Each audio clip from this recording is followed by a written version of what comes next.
Welcome to the Brookline League of Women Voters Forum on Affordable Housing. Tonight we will hear several presentations, followed by questions and answers. But first, a brief overview. Brookline is committed to providing housing for a diverse community, ethnically, culturally, and economically, while respecting our neighborhoods. Accomplishing all these goals can be challenging, even more so in a built-out community. And today, Brookline faces the intense pressure in metropolitan Boston to increase both market and affordable housing. In 1980, a nonprofit community development organization, the Brookline Improvement Coalition, or BIC, was established to support affordable housing. Sarah K. Wallace, who is the BIC's founding clerk, was also a founder of the Brookline League of Women Voters. In 1996, BIC renovated 16 affordable lodging house units, now managed by Pine Street Inn, at 1017 Beacon Street, and named the building Sarah Wallace House in her honor. BIC also owns an apartment building with 6 affordable units. A few years later, Pine Street Inn partnered with BIC to renovate another 14 units at 1754 Beacon Street, opened in 2003, which won a preservation award from the Massachusetts Historical Commission. More recently, in partnership with the Catholic Archdiocese Planning Office for Urban Affairs, a mixed-income, friendly 40B project at the former St. Aidan's Church, with 36 affordable units, was completed in 2009. In 2012, working with a private developer, 24 affordable condominium units were constructed along with 8 previously built single-family homes in a mixed-income project on town-owned property at Olmsted Hill. The Brookline Housing Authority built the town's first permanently affordable housing for veterans in 1947 after World War II, and since then has added many units for families, seniors, and people with disabilities. The most recent are 32 brand new units on Dummer St that are in the process of being occupied, with priority for Brookline residents. Not far behind, Pine Street Inn is working on completing renovation of 31 enhanced lodging houses on Beals Street. All of these projects were local initiatives developed by mission-driven nonprofits or by the town and have only been possible with careful planning and multiple funding sources, including the Brookline Housing Trust and state and federal programs. Currently, there are 3 privately developed 40B housing projects in the pipeline. 64 units are under construction at 45 Marion Street. Hancock Village has been approved for 161 units, and 21 Crown and Shield Road is in process. These could add another 35 to 40 affordable units. Now, where do we go from here? Tonight, we are fortunate to have 4 panelists who have a broad range of knowledge and experience in the creation and operation of affordable housing. We will hear from Bill Rylett, State Administrator for Chapter 40R, Smart Growth Zoning, or Transit-Oriented Development, who will talk about some new approaches. Then, from Roger Blood, Chair of the Brookline Housing Advisory Board, who will discuss affordable housing goals, inclusionary housing, and the complexities of financing. He will be followed by Jan Griffin, Director of Planning, Pine Street Inn, who will talk about creating housing for the very low income or homeless, who also may need services.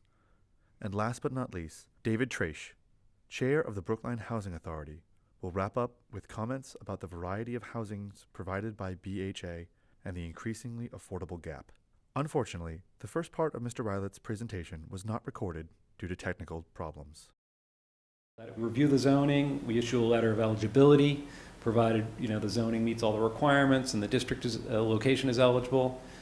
The community adopts the zoning, and then it comes back to us for just verification that it actually is consistent with what we had approved as eligible, and then we issue a letter of approval, and at that point applicants can begin proposing projects within the district. Just quickly, that's sort of the distribution of existing districts to date. We have 36 districts, very soon to be 39. This slide here shows you the size. Those numbers in red are the size of the districts, or at least the net new units in the district. We have zoned over almost 13,000 units have been zoned, and around 2,900 are built or in construction. Those communities that are listed are shown in green are the districts that have produced units at this point, and we have 3 currently eligible or pending districts. This shows you some of the funds that have been received by communities that have been participating so far. The 3 communities that are in red are communities that have taken advantage of, the red rectangle around them are communities that have taken advantage of the Chapter 40S, the school cost reimbursement. So the number you see there is the combined 40R and 40S payments. And just quickly, a couple of examples. This is a small district in Belmont, and you can see the graphic there on the right shows you can have different sub-districts that have different characteristics. I'm realizing that I sort of skipped over the density allowances, which are 20 units an acre, and this is what the zoning must allow on the developable or underutilized parcels. So not necessarily every parcel in the district. Must allow, if you zone for multifamily, you need to allow at least 20 units an acre. Does not have to be built to that threshold, but has to allow for it. 8 units an acre for single family and 13 units an acre for 2 or 3 family. Sorry, that was Reading. This was a former grocery store site there near the train station. Was vacant at the time and redeveloped into a 4-story mixed-use building with ground floor retail. This is Northampton, Village Hill, an old state hospital site, which does not occupy that whole area shown. We had Ted Tye from National Development, for those who attended the, was that Monday night? Yeah. The Route 9 presentation, he was one of the panelists. This is National Development's Arbor Point at Market Street up in Linfield, which was proposed as sort of actual vertical, mixed use, but ultimately was developed as sort of a residential development next to a so-called lifestyle center. And that's it. I don't know how I did in terms of time there, but. I think you're doing very well indeed, and I would even say, just because what you presented is a lot of data that probably is new. I should speak into the microphone. Maybe what we might do right now is, if there are any questions, just that are fact-based, based on this presentation. Otherwise, we'll go forward. We're going to have plenty of opportunity for questions later. But is there anything that you are confused about or didn't understand in this part of our presentation? Okay, we'll move right along. Now, yes, we have to do the technical thing. And you could take yours away. Yeah. And then Roger's not going to use this. Okay. Close up yours too. No, well, Jan, yes, you can close mine. I have to be able to get back to it for Jan. I don't know where it is now. Okay. Roger Blood. What happened to Roger? There you are. Sorry. Okay, so now we're going to hear something that is a little more Brookline specific. Mr. Blood.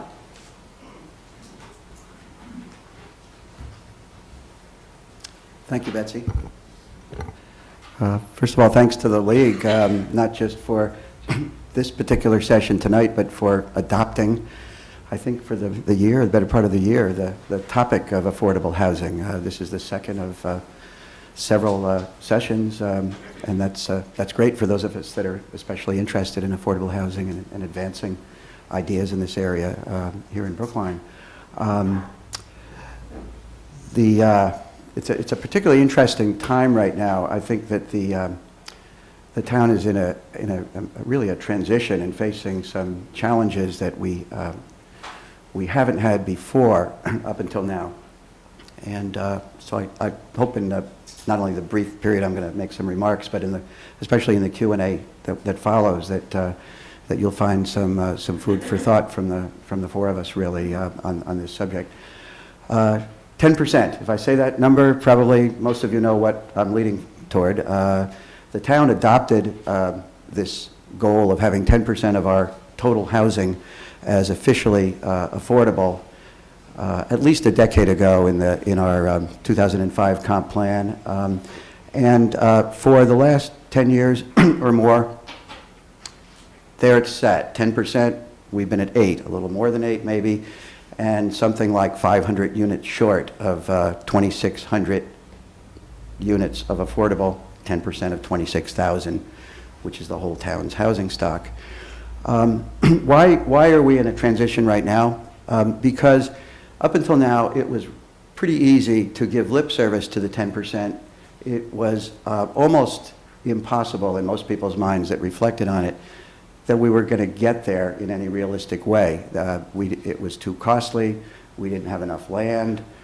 Where in the world would Brookline find the subsidy resources and the sites, not to mention the will to do over 500 units of affordable housing?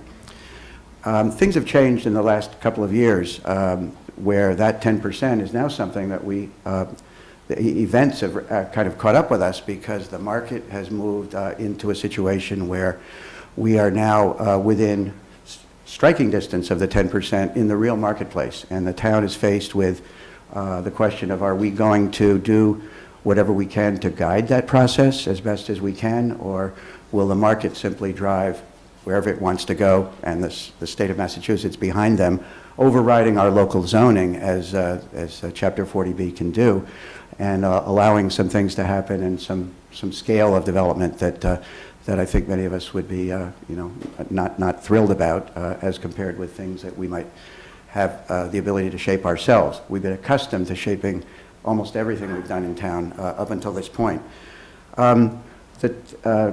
Following on a town meeting resolution in the spring town meeting, the Housing Advisory Board and the Planning Board have retained a consultant to do what's known as a housing production plan. This is something that the state prescribes, and communities are encouraged to adopt a more or less formal plan on how they are going to get from wherever they happen to be, from our 8 point something, closer to 9, 9 point something plus if Hancock Village were to materialize, to the 10%. And so we are going to be going through that process in the next 6 months, and look forward to not only a good professional help, but engagement with a lot of the interested parties in town, and then with the general public. And so you'll be seeing some of these well-publicized functions and exchanges to try and have the community not only understand the process and the need to get to the 10%,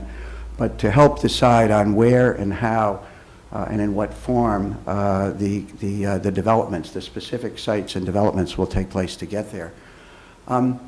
So this is going to be a challenge, because it's not just about numbers and production, for sure.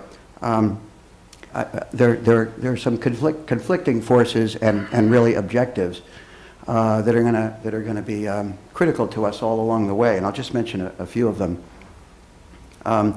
Probably the main one is the need to achieve the housing production, and this is basically new housing, with our very strong feelings about our established residential neighborhoods, and retaining the character of those neighborhoods, and not allowing them to be inappropriately intruded upon by large-scale development.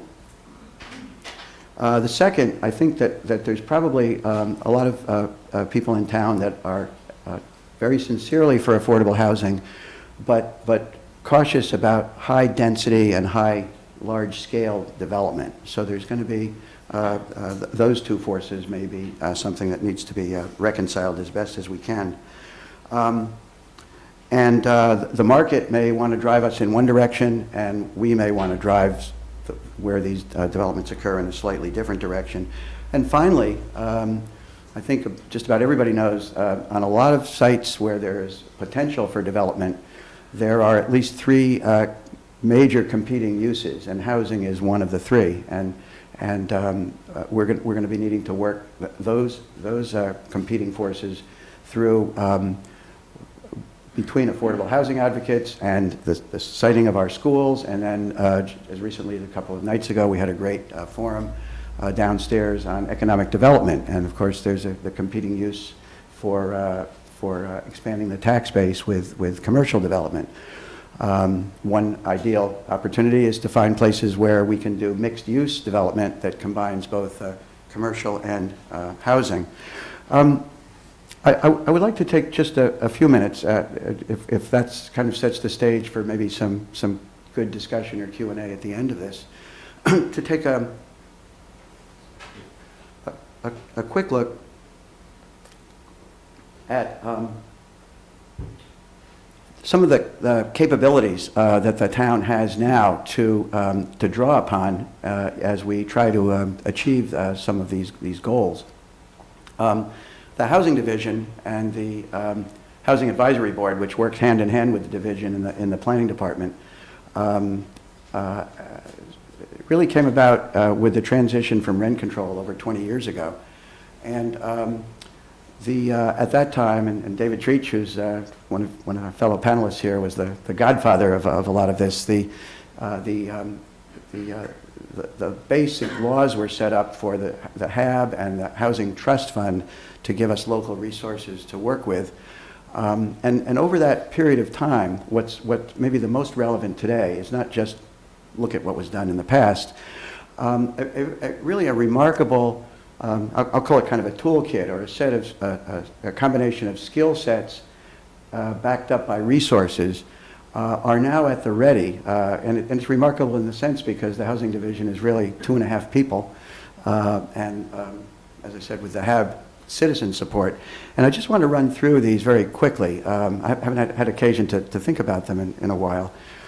We've got inclusionary zoning, which mandates developers of any size to make an affordable housing contribution, either in on-site units or money into the trust fund, money which has totaled over $10 million since the trust fund first began. We have the ability to do friendly 40Bs, such as St. Aidan's, which is, again, significant dollars, but also a skill set and the experience to come to the table and make a 40B work in a collaborative way. We've been through the process of disposing of town-owned property for the sake of achieving affordable housing goals, such as occurred up on Olmsted Hill. And Betsy DeWitt deserves years of credit and effort for bringing it to the point where people like the Housing Advisory Board could actually start looking at and negotiating the specifics. We've focused on lodging houses over the years, and you're going to hear Jan Griffin speak shortly about one a terrific partnership that the town has had that's been successful. A mission-driven sponsor partnering with the town and the town's trust fund to serve a particular group of needs and beneficiaries, which moves towards one of our goals, which is diverse beneficiaries. Another is the purchase and rehab of existing housing for affordable rentals. Betsy showed you the picture of 154, 156 Boylston Street, which was a good example of that. Another is the purchase of individual condominium units in market rate buildings and then attaching the deed restriction, reselling the unit in a lottery for permanent affordability. Not large volume, but another tool in the toolkit.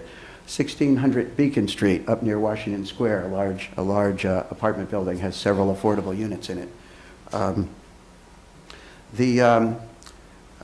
We have 2 homeownership assistance, down payment assistance homeownership programs that have worked in small numbers over the years, but again, one more capability. One is down payment assistance for units where the unit is permanently deed restricted after being acquired. The other is something called a shared appreciation mortgage program, where the buyer gets access to an affordable unit, and the town's stake in that unit for the long term is that when it sells, the town gets a good share of the appreciation when the unit is sold. You've heard a bit about the preservation of existing units in expiring use buildings. The old Roger Stern buildings and Hebrew Rehab was a good earlier example that the town put $1 million in to keep units affordable. And more recently, the Juniper Street co-ops down in the village was done in the same way. One thing that many people aren't aware of, and it's a small program, but really very important. The town has a foreclosure prevention fund. Some of our trust fund monies have been set aside and earmarked in case an existing affordable owner faces foreclosure or distress. For example, one success in that area was a condominium on Winchester Street where there was a major renovation that raised the assessment so much that the affordable owner was unable to afford it, and we were able to save the owner's unit from foreclosure with a disbursement from this particular fund. The housing, just a couple more, and then I'll finish up. Our housing division operates a help desk, essentially, for anybody that has questions or needs or concerns about their own situation. It's not just providing affordable units, but referrals to all other kinds of housing resources and even social services. That particular activity is backstopped by a listserv of people who have put their names on a list of over 3,000 individuals and households who want to be notified by the town, by the housing division, when there's an opportunity or a lottery that might come up for an affordable housing situation that might meet their needs. The last two are, again, within the housing division more than the HAB, but the staff monitors all of the affordable housing in town. There was a lot of questions when the programs began whether we would be watchful to make sure that there weren't abuses or loss of affordability or anything like that over time, so that when units are resold that are affordable, they come back through the town, and individual units are requalified through a lottery that the town runs from time to time to make sure that the affordability continues for new owners. And finally, the housing division is very active with fair housing and works with the Commission for Diversity, Inclusion, and Community Relations, which is, again, something that may tend to get forgotten or put on the side when we talk about affordable housing, but it's an extremely important activity. So I run those things off very quickly, only for the sake of, as we talk about how do we get to our goals, there is this wide range of toolkits that can be used as opportunities arise or as we create those opportunities for moving ahead.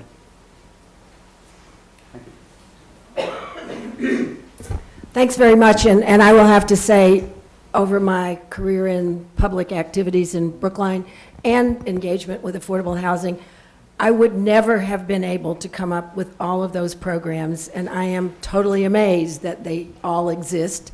But it does somewhat illustrate, I think, the complicated, actually complexity of creating affordable housing, no matter how strongly you may want to have it. There are many, many different approaches, and some of them are going to work in one situation and not in another. So it's not as easy as it sounds. Now, okay. And here is our next speaker coming from a different and interesting perspective. So Jan Griffith, Pine Street Inn. Thank you, Betsy. I just need one more moment of your time to know how to go to the next slide. You push this. Push that down. Down. Yeah. Very good, great. Okay. Okay, great. Thank you very much. Thank you, Margaret. And thank you to the League for having this evening. I was thrilled when Betsy called me and asked me if I would come tonight and talk about Pine Street Inn's partnership. Oh, good, thank you. I was thrilled when Betsy called me and asked me if I would come tonight and talk about Pine Street Inn's partnership with the town of Brookline. So if you did not know that the Pine Street Inn had affordable housing here in Brookline, you might be asking, why? Why am I here? And why is there this partnership? And I'll tell you, it's for two basic reasons. And one is the same reason why you live here. Brookline is a wonderful community. It has amenities galore. It has fabulous, fabulous public transportation. And the housing stock is to die for. It's beautiful. It's, you know, and Betsy has already preempted me a little bit and shown some of our pictures, but it's a wonderful, beautiful, safe place to live. And that's reason number one, we're here. Reason number two is Brookline does not have an emergency shelter for people who become homeless in your town. So that's true of many towns and many cities. Chelsea doesn't have a shelter either. And so people in that situation, when they become homeless, seek out an emergency shelter like Pine Street. Not always at Pine Street, maybe the City of Boston shelter, different shelters. But last year, we had 19 people come to the Pine Street Inn for shelter who were last housed in Brookline.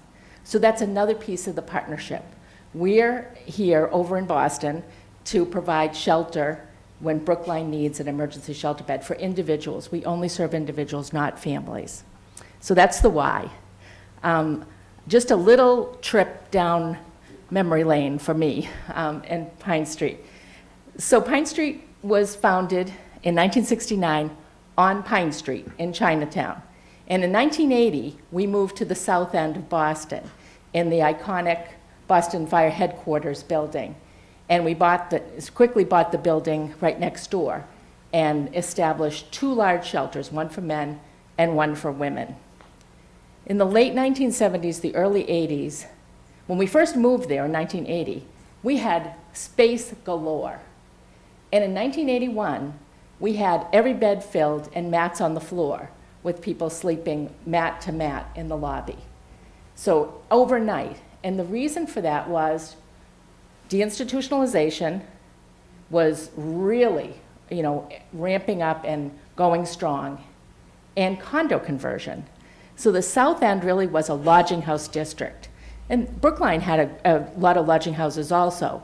And the conversion of those buildings without proper relocation for the tenants who were there. And I've been at Pine Street a long time, over 20 years, and met people who just, the night before were in their lodging house, and the owner just said, I've sold it, you have to go. And people would leave because they didn't know they had rights around that. So those 2 big things caused the Pine Street Inn Board of Directors to take a big step backwards and say, what are we doing? Every year in the wintertime, we would set up temporary shelters in armories. We did it at the BU Armory, all different armories around Metro Boston. And we would bus people to those armories because winter was obviously a critical time of year. So are we going to keep doing this? Are we going to keep expanding shelter? Or are we going to solve the problem? So we took the giant step of buying our first lodging house in Brookline. So we've done a lot of firsts in Brookline. So we bought the lodging house, which is on the left-hand side, the top with the 2 green side-by-side doors at 1043, 1045 Beacon Street. And that was our foray into Brookline. That lodging house itself has 28 units, and as I said, it was our first building. Today, we have 39 buildings, all different shapes and sizes, and we also lease scattered site apartments, and all totaled, we have 900 units of affordable housing that the agency runs. Initially, when we got into this world, we had a continuum of care for people where you'd come to the Pine Street Inn, you'd get a shelter bed, our counselors would work with you, and we'd say, oh, we have this great transitional program, and you can stay here for 24 months, and we'll teach you all sorts of things, and you'll get clean and sober, and so on and so forth. And then we'll get you a housing unit. We don't do that anymore. The transitional piece is gone. And it's gone for many reasons, but most of all, it's a fast track into housing. If you're homeless today, there's no reason for you to stay in a shelter for months and months and months. If we can find you a unit and we have the support services to wrap around you, we want to get you out of the Pine Street Inn as soon as possible and into community-based housing. So today, no transitional programs. You go right from the shelter into housing. And let's see, success. So our vision, again, today, this wasn't our vision in 1969 at all, but our vision today is a permanent home and a community for everyone. And that's the trajectory that we are on. I just wanted to show you this piece quickly so that you can sort of know our, where we're going and why we're going. So, you know, the world, there's only so many pieces of pie. There's only so much money that goes around, right? So we need to figure out how to use the pie differently. We get funding from the federal government for rental subsidies. We get money from the state for shelter resources, and we get money from the state also for rental subsidies.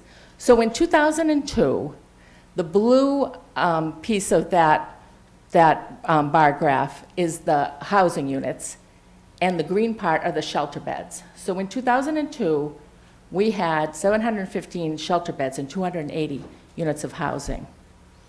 Move down the chart, by fiscal year 2009, we're getting fairly even. We have 691 in terms of shelter bed and 513. Then, so all was well, we want to have more housing units than we have shelter beds. All was going along swimmingly until we merged with Hope Found, which was the Shattuck Shelter in 2012. And the Shattuck Shelter had 12 units of housing and 180 shelter beds. So then then we had to kind of recalibrate the chart. And so we stalled out for a little while there. And now, as you'll see down to the end on the right of the chart, we now have 905 units of housing and 670 shelter beds. As you'll see, the 670 is fairly static now. We are not able to take down shelter beds because the demand is so high.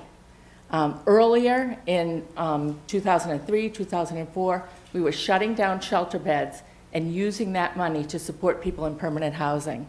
So we're hoping that things get better going forward, but right now we're a little stuck in our 670 shelter beds, needing to keep them up because the demand is so high. I just need a little drink of water.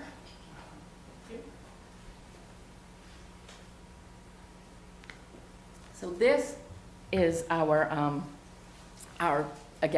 building on Beacon Street. When you think about supportive housing, it's basically a three-legged stool. We need capital, obviously, to acquire it and to renovate it. We need rental subsidies because the people that we serve in housing are extremely low income. They're well below 30% of the area median income.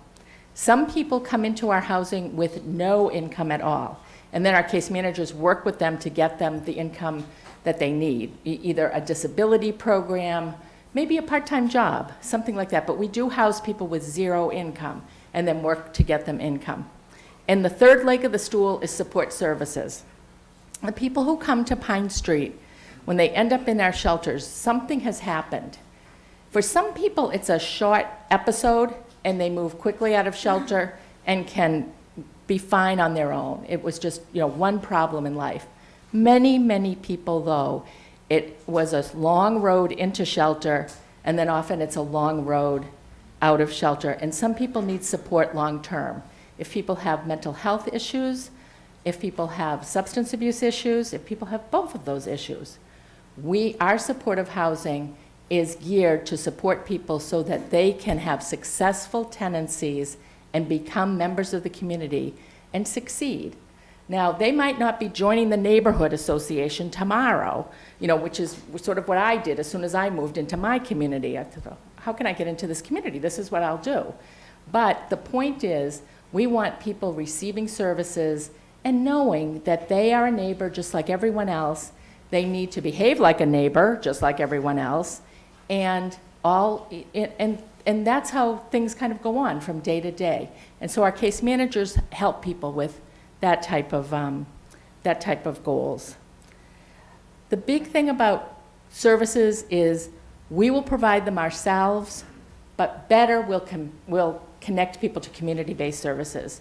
So we work with Brookline Mental Health, we work with local AA and NA communities to get people what they need. We work with food pantries. If they run out of money at the end of every month, we want to connect them to the local food pantry so they're not struggling with that, fuel assistance, anything that makes life work is what our case managers are all about with people. So just a little bit about the first. So this was our first building, as I said already. It's 28 units of lodging house housing, very traditional lodging house. Everything is shared. The living room, the kitchens, the bathrooms. Each person has their own room. This building, again, Betsy showed this building. This is 1754 Beacon Street. BIC purchased this building, to gain site control so that it wouldn't be lost to the condominium market. And then Pine Street bought it from BIC and redeveloped it. This was our first building with studio apartments. So in this building, there were 9 lodging house units and 5 studios. And the line for the studios was around the block. Because if you think about it, who really wants to share a bathroom with a whole bunch of different people? And wouldn't it be great to have your own kitchenette? So now going forward, what we're doing is either enhanced lodging house units with private baths and kitchenettes, or studios or 1-bedrooms. But we learned that lesson right here in Brookline at 1754 Beacon Street in this beautiful building.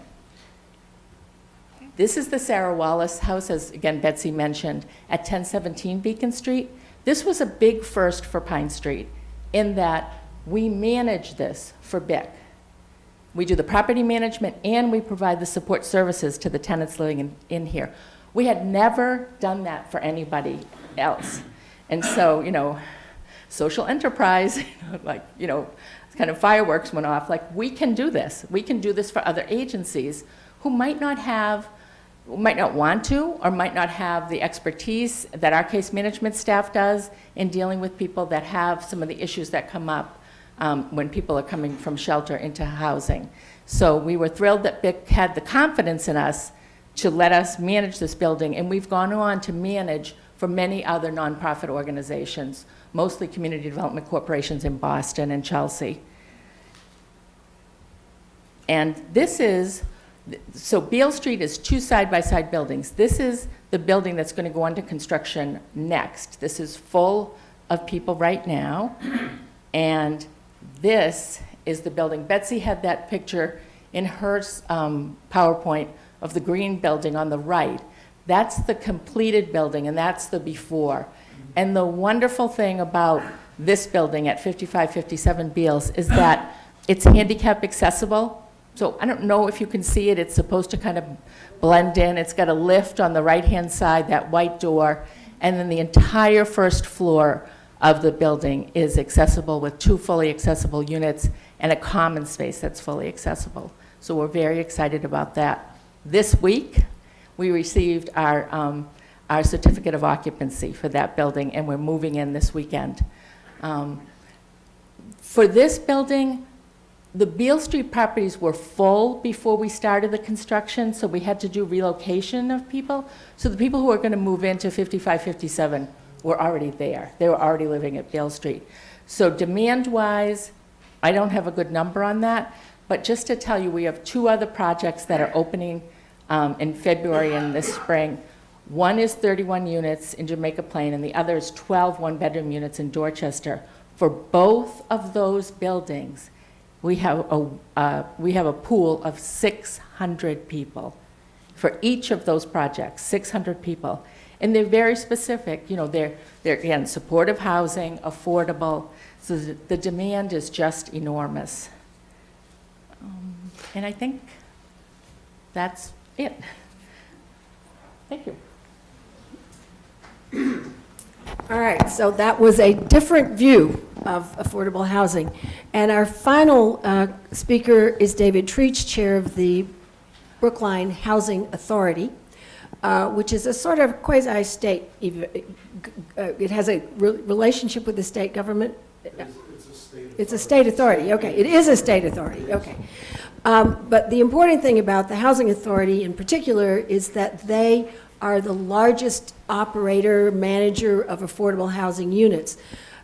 With the new Dummer Street opening, there'll be about 950 fixed units, that is to say, units that the Housing Authority owns and operates, some for seniors, some for people with disabilities, some for families.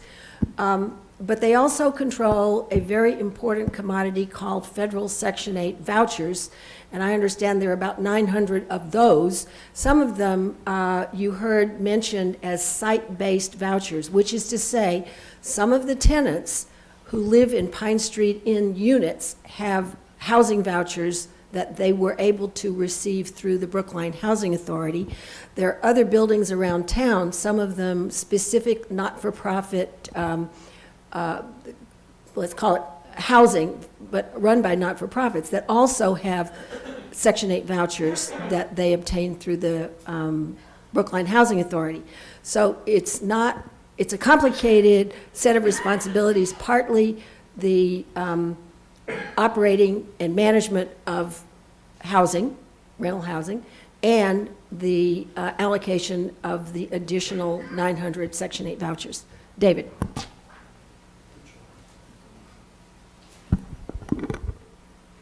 Hi, thank you. Can you hear me? I wanted to do three things, actually, in this conversation. I wanted to talk a little bit about the challenge. I wanted to tell you a bit about the BHA, and then I wanted to talk a little bit about strategies.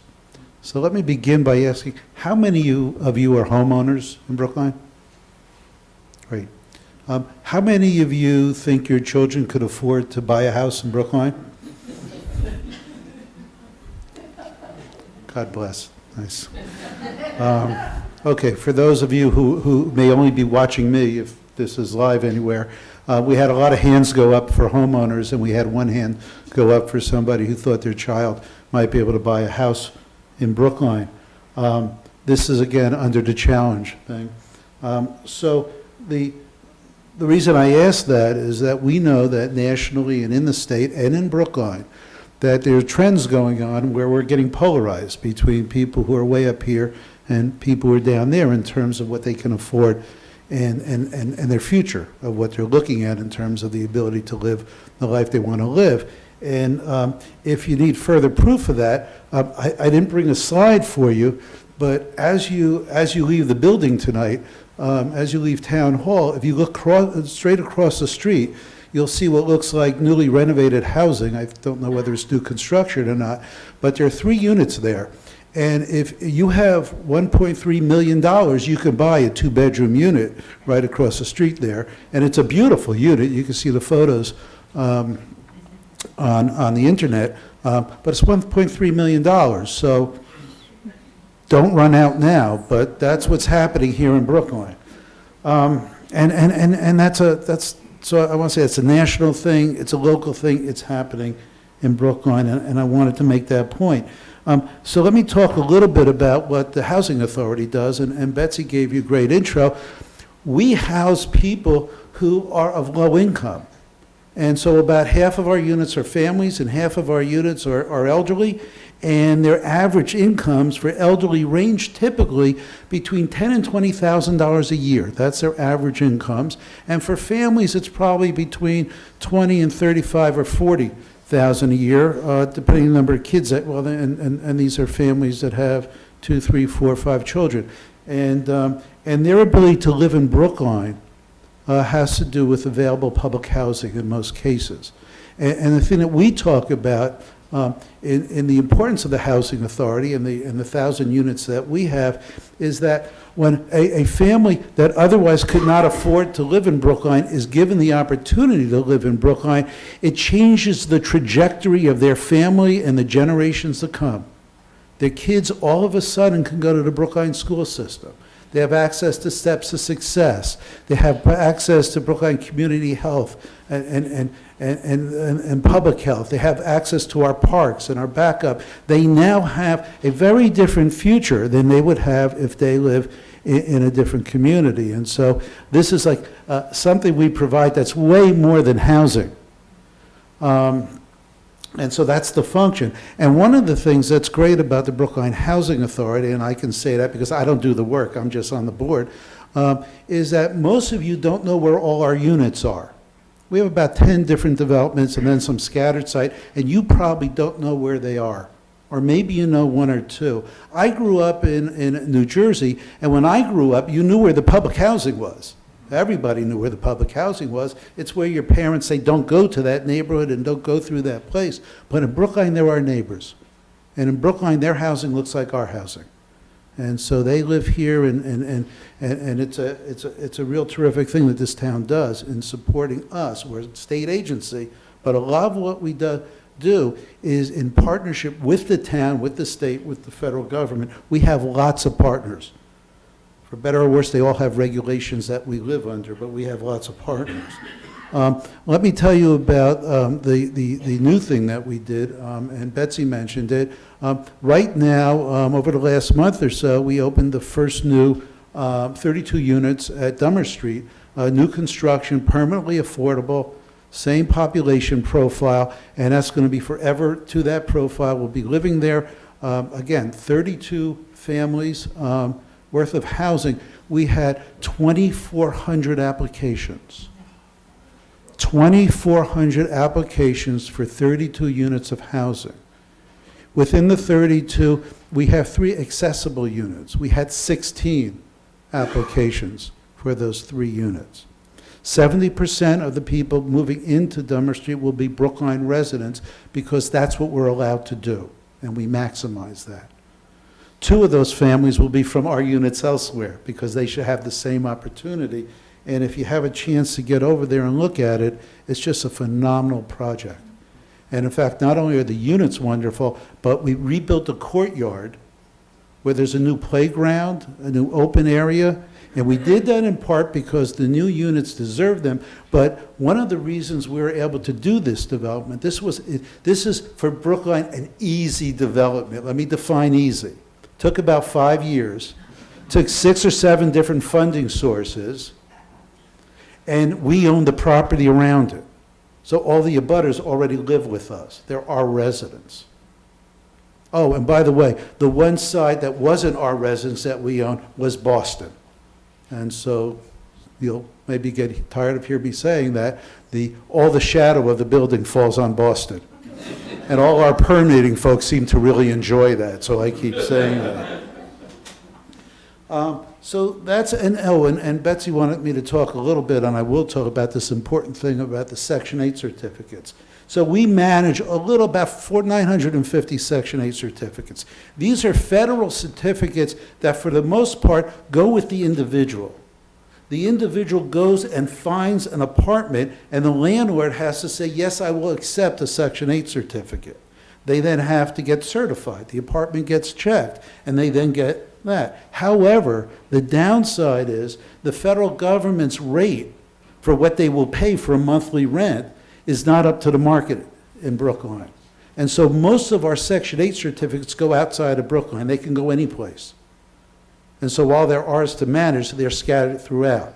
The people who have the best chance of locating a Section 8 certificate in Brookline are 1 bedroom. So that's a little more comparable. So sometimes a landlord will trade the consistency and dependability of getting that check every month from the federal government and take a slightly lower rent. So we're good. We do that well. There's another subset of Section 8 certificates that I'll mention, and those are project-based. So again, you got a guarantee rate from the federal government. If you're a developer and you're looking to build new and you want to rent things out, but you're not sure you're going to have the income to make the project work, if we designate 8 or 10 Section 8 certificates to your project, they're now based in your project, they become a secure level of funding that you can count on. And so developers like that. So we've worked with the Pine Street Inn, we've worked with St. Aidan's, we've worked with most of the major affordable housing developments here to provide some of that. It's a great way to use the Section 8, place the people we want to place, and have them stay in Brookline. And that's what works. Okay? So that's the BHA. Oh, and by the way, I have to say, the thing that's really special about the BHA, other than our staff who are just wonderful, is the fact that we work in partnership in Brookline. So again, steps to success. I don't know if you know about the Steps of Success program. This is a national model. We start with 4th grade, and if you're a kid that comes from a household of low income, we will send a social worker to meet with you and a guidance counselor to meet with you and your family. And the whole thing about steps is to help you develop a trajectory that you will eventually go to college. We support you, we support your family, and when I say we, I say the town of Brookline is the we. Brookline Community Mental Health, our foundation, the teacher, the school department, it's just a whole network that supports that kid and that family and help them go. And the numbers are phenomenal in terms of who actually gets to college, goes through college. And every time this program gets a year older, we extend the program. So now we have people visiting our kids at college to help support them and so on. And I'm sure soon we'll do an employment thing for the kids who graduate. So now I want to talk, so that's the BHA, and that's what we do, and I'm sure there's a whole lot more we could talk about. But what I wanted to get to in just a few minutes was this whole thing about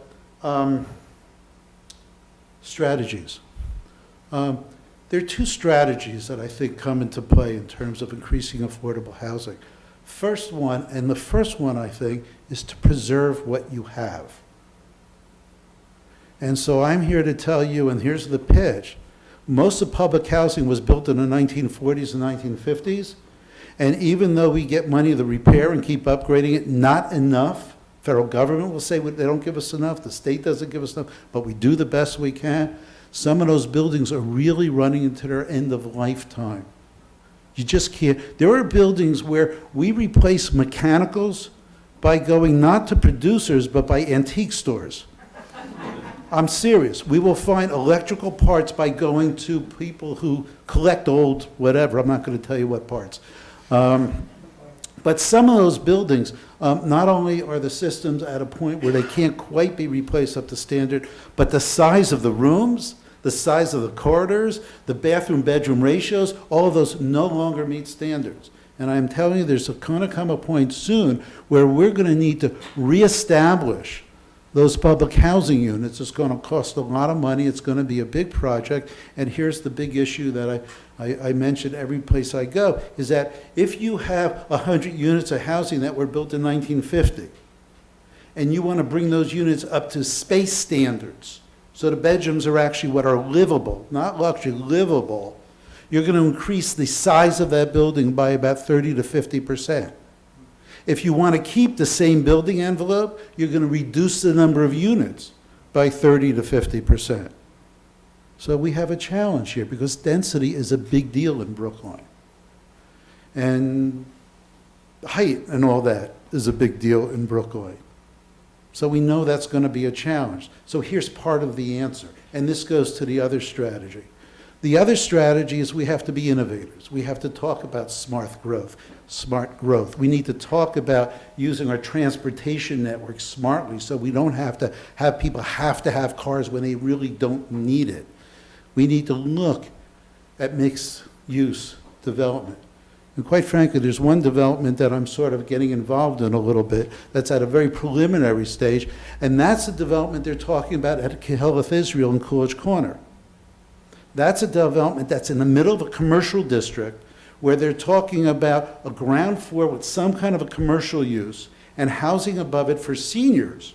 Seniors who don't need a lot of cars and a lot of parking, but have all the sort of benefits of the Coolidge Corner area. And again, Coolidge Corner, remember, we're always going to have a mix of students. We're always going to have a mix of young families, having a mix of seniors. This is a really ideal location. There's a real innovative project that I think is being talked about and is about to happen there. And so let's keep an eye on that. And let's not only support it, but use it as a model to see what we should be doing elsewhere in town. And so preservation, being innovative, whether it's zoning, whether it's how we apply. I mean, Roger really talked about the incredible talents we have in this building, the knowledge and skills we have in this building to use different sort of programs and come at housing in creative ways is tremendous. We have a great staff here. We have a couple of challenges, however. One is we have a strong neighborhood-based sort of political system here. And right now, if you ask me, do we have an equal strong neighborhood base and a community-wide perspective, I think we might be a little bit out of balance. I'm being polite. I think that needs to be rebalanced. I think we need to have entities that think strategically town-wide what's best for the town, and we need to have strong neighborhood entities, and there needs to be give and take on both. And if we do that and we have the political will, I think there's a lot of interesting things we can do in this town. It's a great place. Thank you. My name is Ann Lusk. I live at 18 Hart Street in Brookline. I have a PhD in architecture. I work on bicycle research, and I work at the Harvard T.H. Chan School of Public Health. So if you wonder how I came to affordable housing, if you connect all three of those, you'll understand my question. I recently did research in Roxbury, asking people about bicycling, including bicycle parking. Because low-income people are nervous that their bicycle, their form of transportation, will be stolen, many of them are carrying bicycles up 3 flights of stairs to park their bikes inside their individual housing unit. They don't want to park a bike in a communal space because if your saddle's stolen, your pedals are stolen, you then don't have your form of transportation. Because you have been progressive tonight and you're really willing to look at innovative ideas, all I want to be able to do is email all 4 of you and suggest this idea to explore creating in housing unit bicycle parking so that a parent with a child on the back of the bike could wheel inside the housing unit, drop the child off the back of the bike, the child runs into the kitchen, you take the groceries off, and there you are. I've already done research in Pine Street Inn, and the residents there were extremely responsive to biking because it's their form of transportation. Second progressive idea. Because I look at cycle tracks, which are very protected bicycle facilities on the side of the road, I also study car parking. I also live in an 1820 workman's cottage in Brookline, and I don't have a parking space because back then you had horses and carriages and maybe the shuttle, the T. Parking my car is very difficult. It means that I have to pay rent somewhere to park my car, and as the seniors in my neighborhood, Whiskey Point, which I will proudly call Whiskey Point, are not continuing to live there, they're passing on, then the availability of car parking for people like me in, let's say, the brownstones is becoming a very limited resource. So I've talked to many people in affordable housing, including HUD, about funding affordable housing by selling individual parking spaces to area residents as a new novel way to then fund affordable housing and also to win the allegiance of the neighbors in that neighborhood because they then would be getting a benefit, which is getting cars off the street. And I suggest off the street because even if you have overnight parking, you still put your car back on the road. So all I'm asking is if I could email all 4 of you with these 2 ideas. 1 is putting bike parking inside an individual unit, and 2, funding the affordable housing by car parking and selling those parking spaces to area residents, then I'd be appreciative.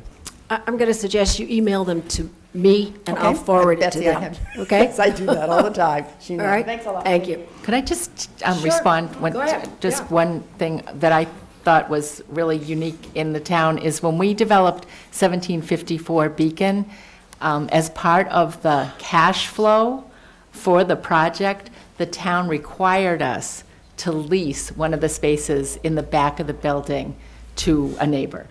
And it's worked out, it's been great. As we know, on Beacon Hill, there was the 1 parking space that was available for sale for $650,000. Right. It would have operated similar to a condo.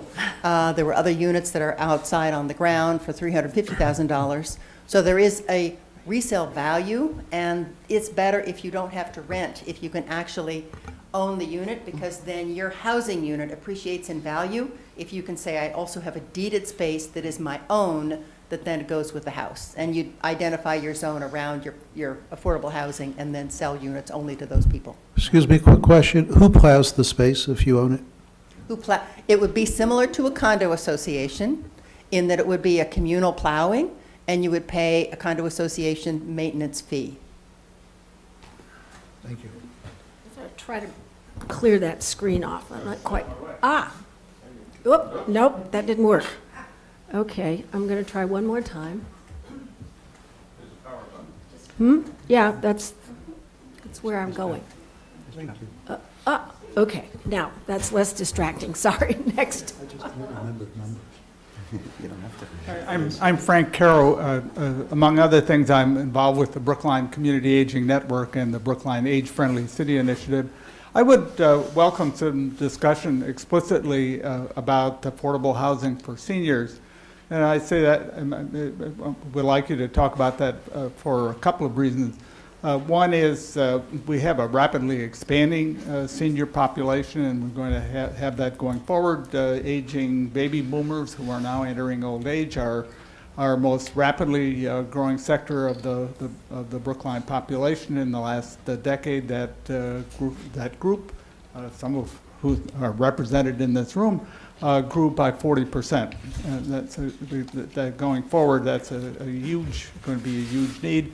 And the other side of it is that from a Brookline point of view, this is a relatively attractive population to serve because they mostly don't have school children, and so from a town's cost point of view, the costs are relatively modest. They also, if they are housed close to public transportation, they need less parking. So, there are kind of lots of reasons to kind of look at that as a relatively attractive population to serve. So I would just appreciate some discussion explicitly about possibilities for expanding affordable housing for seniors. Comments? Well, thank you, Frank. And I think that your efforts for CAN and age-friendly cities is much appreciated by seniors in general. A couple of just two very different kinds of responses. I think when we think of senior housing, we tend to think of multifamily housing that's age-restricted. But there's another kind of housing that is, there's a lot of in Brookline that's pretty invisible, but we might be well advised to consider formalizing this a bit more, and that's what's known as accessory dwelling units. There are a lot of reasons why existing homeowners and potentially senior renters can benefit at the advancing stages of their life for having access to accessory units in existing homes. That type of housing, while it benefits seniors, is not strictly affordable housing as it's kind of formally defined, because typically it's not deed restricted or income restricted, but it does meet a growing need in Brookline, and it's something that I think warrants a closer look by anybody who's advocating for seniors in that regard. Regarding age-restricted or senior housing in general, what we know is senior housing, I think it's timely. I mentioned the process that's about to begin, the housing production report. The first phase of that roughly 6 months effort is actually going to be a housing needs evaluation, a housing needs study, including our steering group and our consultant. So I think that we should probably have some intentional dialogue to make sure that the needs of seniors are properly identified and captured in that exercise that we're about to undertake. I might add that while the prior effort to formalize zoning that recognizes accessory units in Brookline, and this is something that AARP, for example, is advocating nationally, while that did not succeed from a zoning standpoint, one thing that the Housing Advisory Board and staff did in cooperation with the building department and the health department was to develop a short brief, which is posted on the town website and under the Planning Community Development Department. It's a description of what homeowners who are concerned about aging in place and having suitable housing for the next stages of their life, things that they can do under existing town regulations to make their home more suitable for themselves or possibly extended family in terms of in-law or extended family living. So I'd invite anybody that's interested in that particular subject to have a look at it. If I could, Frank, I just lost you. There you are. I want to thank you for bringing that up. The two trends also that I want to add to what you've contributed is the fact of the matter that with increased longevity, we're all living longer, and all the statistics say that most of us are not prepared financially to continue to live in accordance with our current standard of living. People just don't have money saved for the additional length of time. And so not only do I think we have more seniors, but I think it's a growing vulnerable population, and this trend towards the whole idea of living in place, I think, is hopefully giving way to what I think is a healthier trend, which is living in community, which is maintaining those social connections and the service connections you need so you can have an active senior life. And I think that when you give people an opportunity to go from living in a large structure that where you're overhoused but isolated into living in a more appropriate structure where you're connected to services and relationships, not only is it good for you, but it frees up housing stock for next generations to come and take advantage of living in this town. Just one other quick thing in terms of our housing goals and moving towards our 10% with new housing production. Clearly, from the town's fiscal standpoint, other than meeting the needs of seniors, there's a clear fiscal advantage to the extent that our production is directed at seniors. I see Henry Winkleman in the audience here, and I'd be remiss if I didn't fail to mention the fact that there's another town study besides the housing production plan that's about to be undertaken, has to do with the major sites that are owned or controlled by the town. And one idea that would seem to have some merit is on one or more of the town-owned parking lots to retain the parking, but to develop senior housing, and most likely it would be rental housing, which has some very major advantages in terms of the 40B rules. In locations that are very much meeting of seniors' needs to have walkable surroundings and nearby commercial facilities. So I think that's something to keep an eye on. I'll just add that, and I think I sort of touched on this a little bit in my presentation, but there's nothing incompatible necessarily with age-restricted housing or senior housing and Chapter 40R, except in situations where you had maybe a very small district that was limited to one parcel or project. And I also would just mention, in addition to sort of the friendly 40B, or local initiative program type comprehensive permit, there's also something called local action units, which is essentially a way to get municipally permitted affordable units counted on the subsidized housing inventory, and that's another perhaps in some cases more flexible tool if there's a specific type of housing that's desired. Okay, next question, and you're going to have to pull that mic down a little bit so you'll be heard. Story of my life. Right. Okay. My name is Susan Granoff, and like Frank, I'm active on Brookline CAN's advocacy committee. And I've also done work directly with seniors who are living in Brookline Housing Authority's senior housing. So I have three brief comments.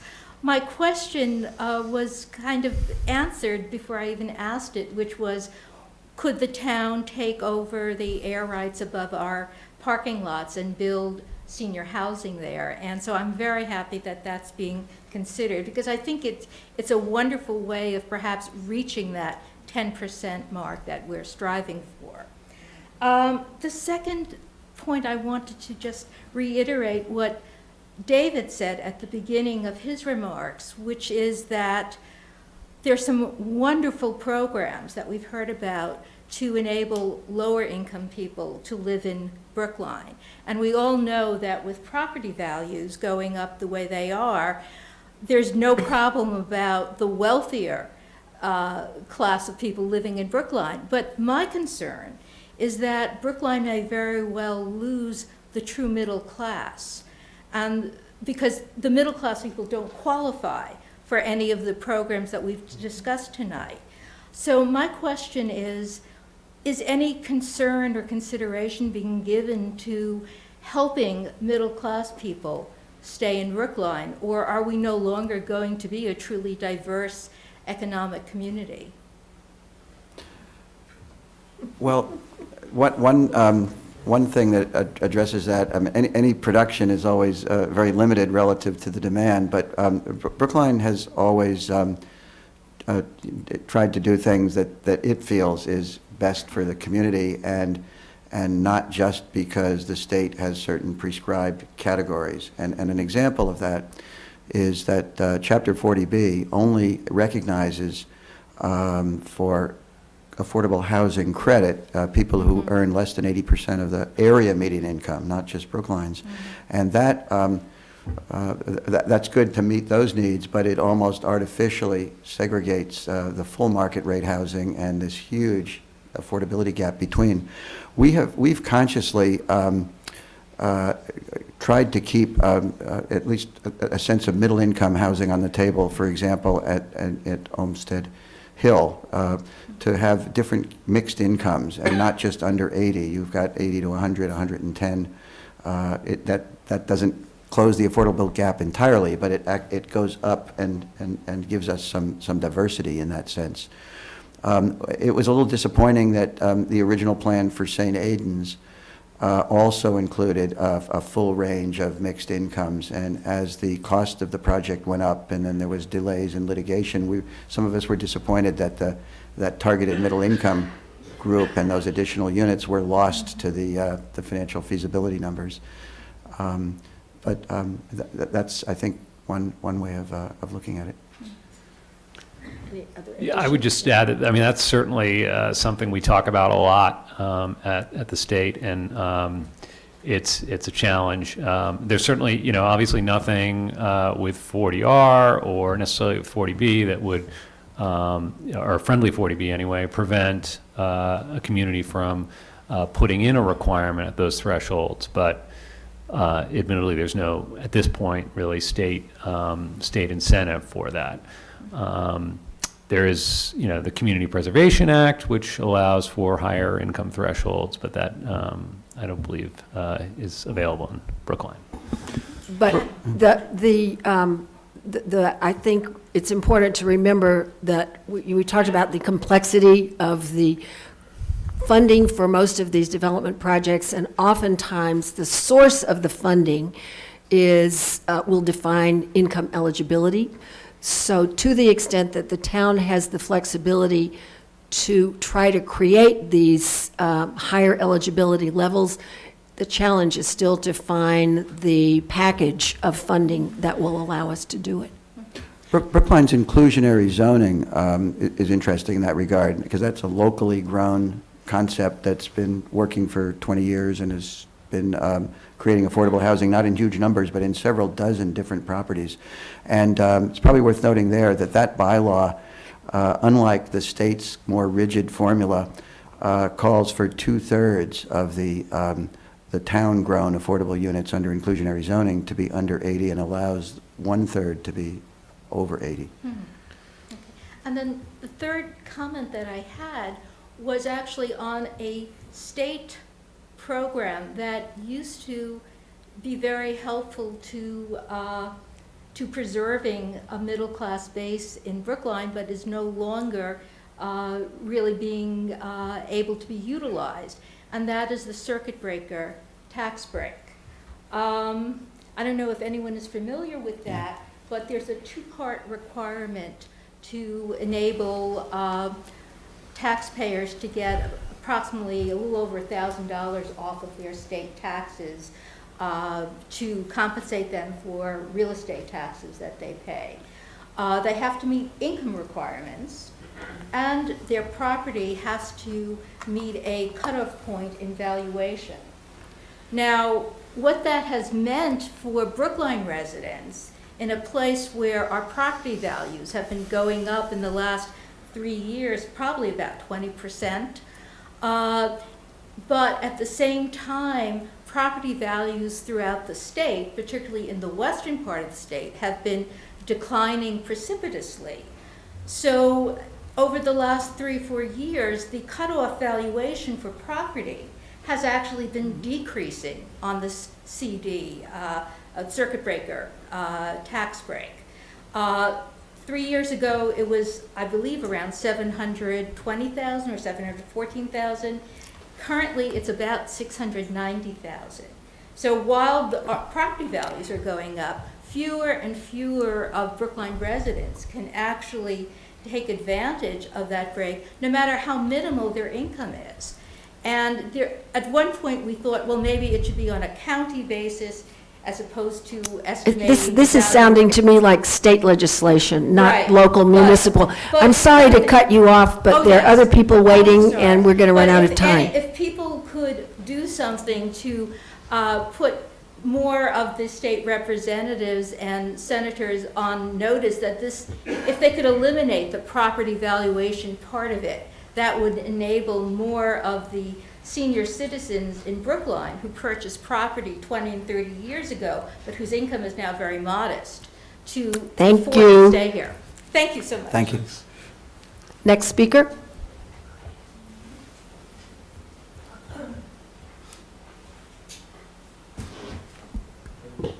Good evening. I really appreciate the participation that you have all brought to the panel. It's been very informative and helpful, and I'm grateful to the League of Women Voters for making this one of their subjects of the year. I have one comment and then a couple of questions.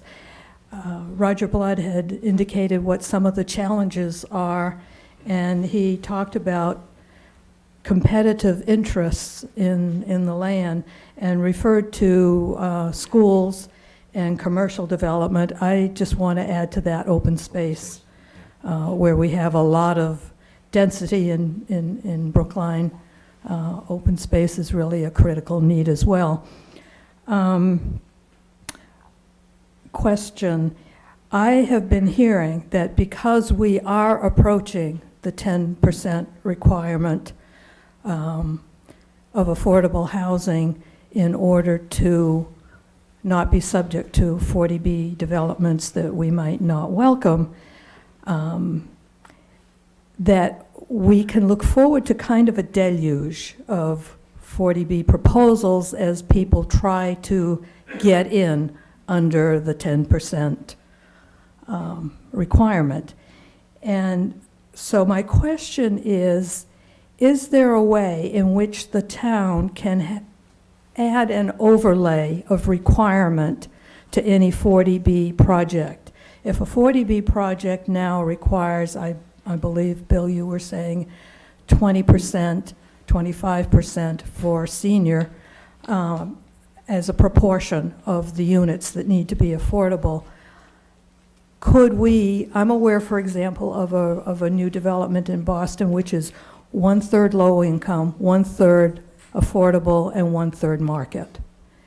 And I'm wondering whether it is possible for the town to put that kind of overlay on any further 40B projects. One thing that I love about the Housing Advisory Board is its embarrassment of riches as far as expertise in not only affordable housing, but 40B. And I'm going to ask one of my colleagues if he might give you a more expert answer on that. I think the simple answer is no, but Mike Jacobs can probably give you a little flesh around that bone, if he's able. Oh, and I don't know, Bill, you might have something you want to say too, right? Well, I could just, there was some conflating, I think, of a little bit of 40R Come on and 40B forward. I'm there. not stopping you. I'm just filling time. Just with 40R, I suppose you could, it's local zoning. It has to meet, so you have to meet that 20% at 80. But a community, and DHCD is charged with making sure that the zoning is feasible. So we have had communities who have thrown out the idea of 30% affordability rather than 25. It never really came to a fruition where we had to make a determination on that, because locally they just decided at the end of the day to do 25. But it's certainly possible to propose that in the zoning. Okay. And if Mr. Jacobs would like to come and give us some more. Yeah, under 40B at this point in time, a community can propose that, but it would not be approved. There are certain programs which you're allowed to apply under 40B, and you have to follow those programs through a subsidizing agency. So if the subsidizing agency says the program minimum is 20% or 25%, a town can't impose a higher affordability requirement. The subsidizing agency or the Housing Appeals Committee, which ultimately a developer can appeal to, would simply throw that out. So that's not something a town can impose. That's disappointing. And I'm going to ask you to be focused because we do have another person to speak at Yes. least, and we're going to run out of time. Right. Well, my next question relates to costs.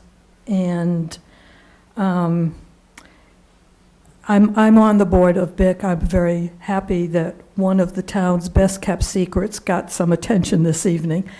But our challenge at this point is, especially when it comes to finding properties and rehabbing them, is the cost and being able to move quickly enough, which makes me a little curious about how long Pine Street Inn has owned Beals Street properties, because I would have thought that those would have been terrifically expensive. Well, I'll be really quick. That is just a wonderful town story. So like 10 years ago, the town sent out a letter to every lodging house owner and said, if you are even thinking about selling, please call the Community Development Department. And the Schultz family, who owned the side-by-side Beals properties, did. The town introed us, and then we managed that building, those two buildings, for 8 years. We set up an agreement with the Schultz family, and on Mrs. Schultz's death, we had the option to purchase the two buildings. And Mrs. Schultz was in her mid-90s when we signed the agreement, and she lived to be 103. And so we managed the buildings for 8 years, very successfully. It worked for Mrs. Schultz and her family economically, and it worked for the Pine Street Inn, and then we had the option to purchase. So it was a very unique situation.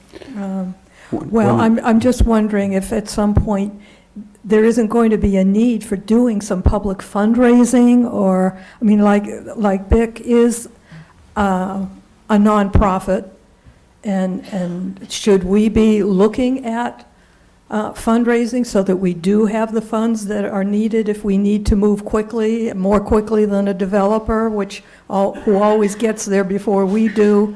It's a challenge. One of the beauties of the town's housing trust fund, the outgrowth of inclusionary zoning, not being subject to state rules and regulations, is that it has been used very effectively, not just for long-term write-downs to reduce the costs of producing affordable housing, but as a vehicle for exactly what we're talking about here, moving in and capturing control of a property just long enough so that it isn't exposed to the much higher market prices that sellers are tempted to take. That's been done several times. So there is at least that one funding source that has that potential. We'd like to be your partner. Yes, Thank you. we have been. Next person, come forward. She's evening. directing. Very well, I'd say. My name is Michael Kim. I am a Brookline architect. I also happen to be the co-chair of the Multifamily Council at the Home Builders Association of Greater Boston.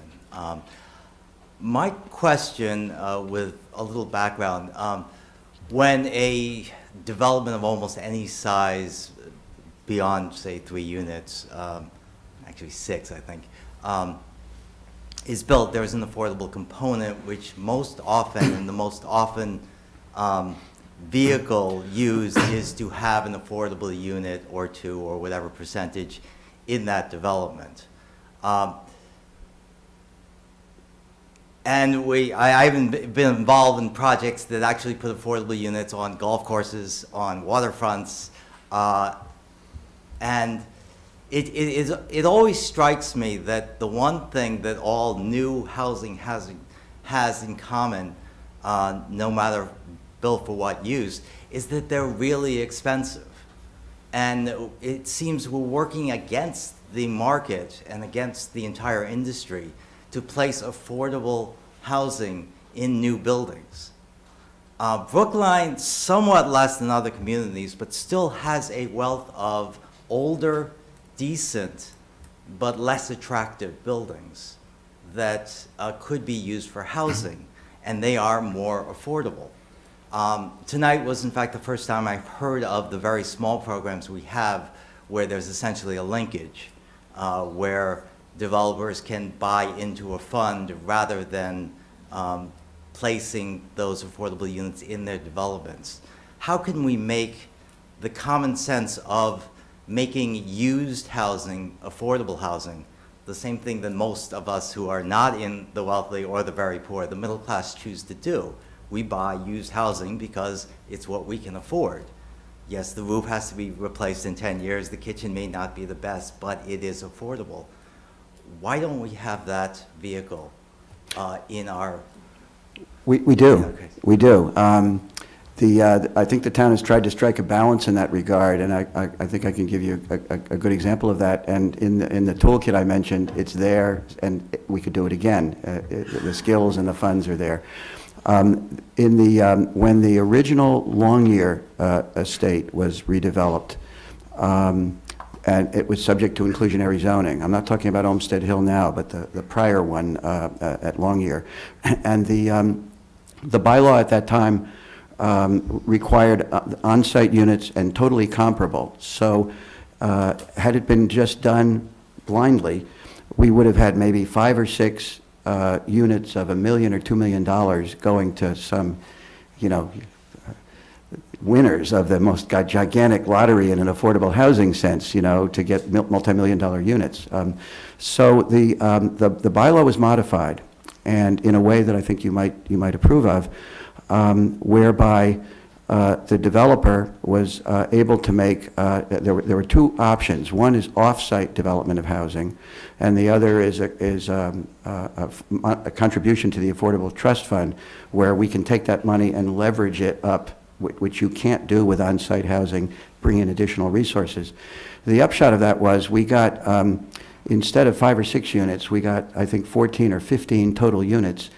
One of which was the acquisition of a double 3-decker for family housing, and which was renovated with these resources by the private developer, and then resold through a lottery, and it's still very successful today in Chestnut Hill.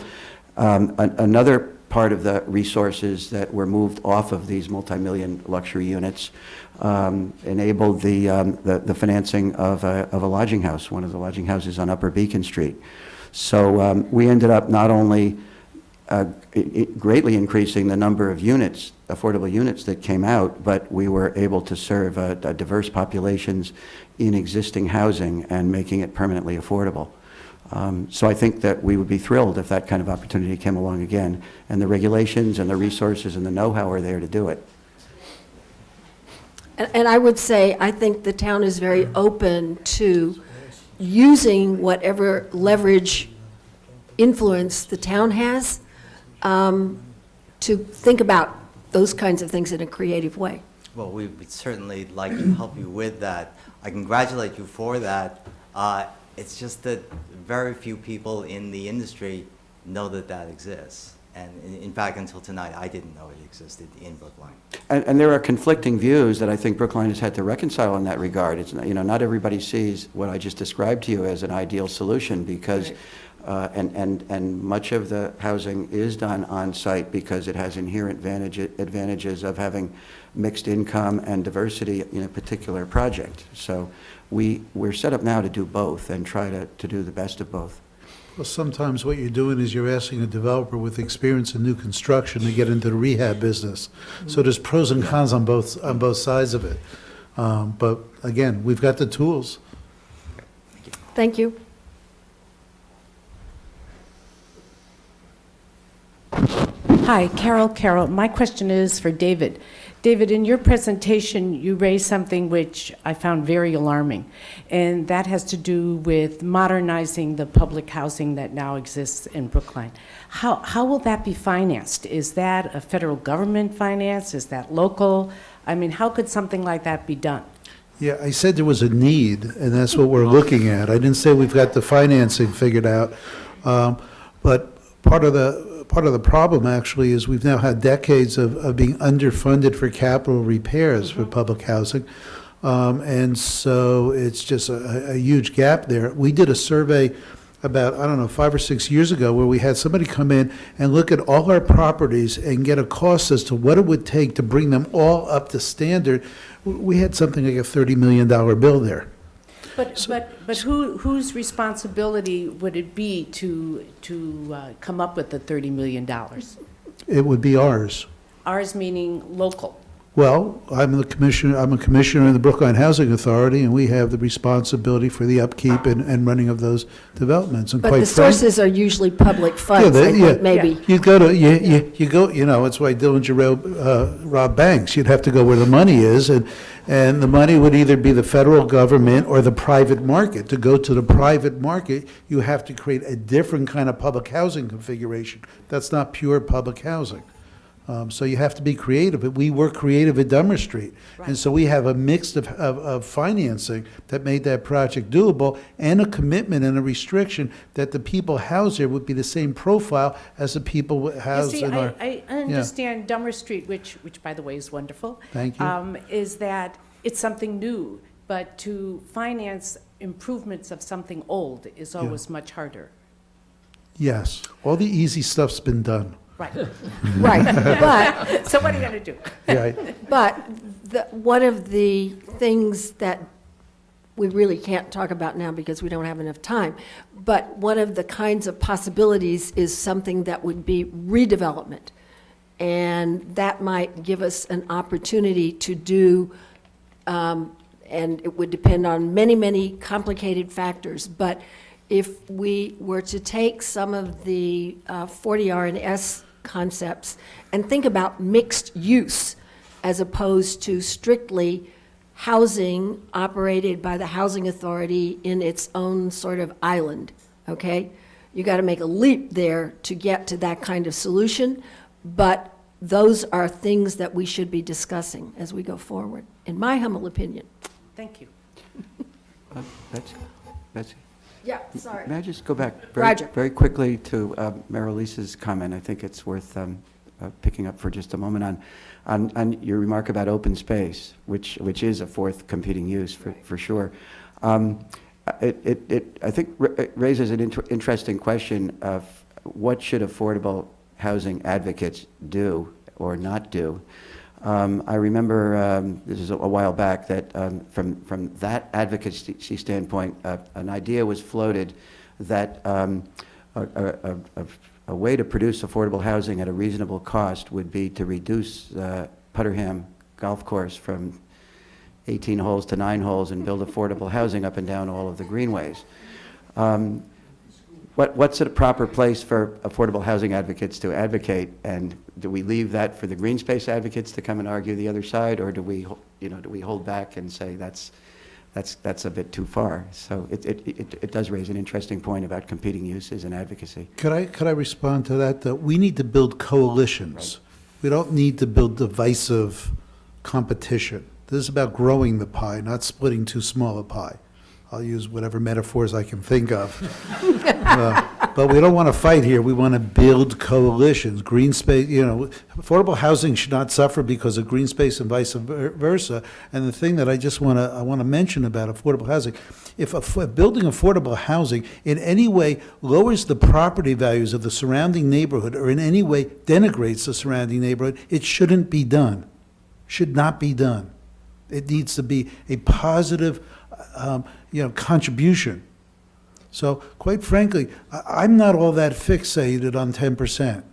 What I'm fixated is how we're going to build housing, how are we going to build homes for people that are going to be part of our community and can stay in our community going to the forward. Yeah, 10% is it's a production goal, but it's a very much of the second dimension is it's a bogey for where we can then have some say about protecting our neighborhoods if we reach the 10%. And the interest is very much blended. Right. And I would say, in fairness, Brookline's initiatives around affordable housing have, one, created permanently deed-restricted affordability, and two, had the flexibility to offer higher income eligibility levels and things like that, none of which are possible under 40B, but 40B, unfortunately, seems to drive, drives the process because it kind of overrides local zoning, and because of that can often occur at a larger scale than is feasible using local resources. So it's a special thank you tonight to Betsy DeWitt for pulling together this program and for moderating it.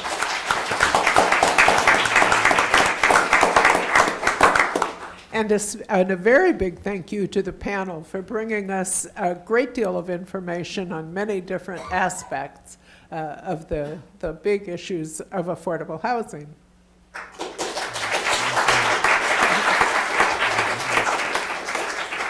This is a conversation that will surely go on for a good long time in Brookline, and there are people in this room who share and then have many different experiences and concerns about the issue of affordability in housing. Thank you to those people in the audience who raised some of those concerns with us here tonight. As we go on with the conversation, the League of Women Voters will next have a discussion this Friday morning. We do, on the second Friday of every month, an informal coffee gathering at Panera's at 9:30. People in the room are welcome to join us if you can. And the topics from tonight's program will be on our discussion list for Friday morning. So thank you very much to everybody for joining us tonight. Join us, if you will, on Friday. We hope some of you in the room will consider joining us also as members of the League of Women Voters. Thank you.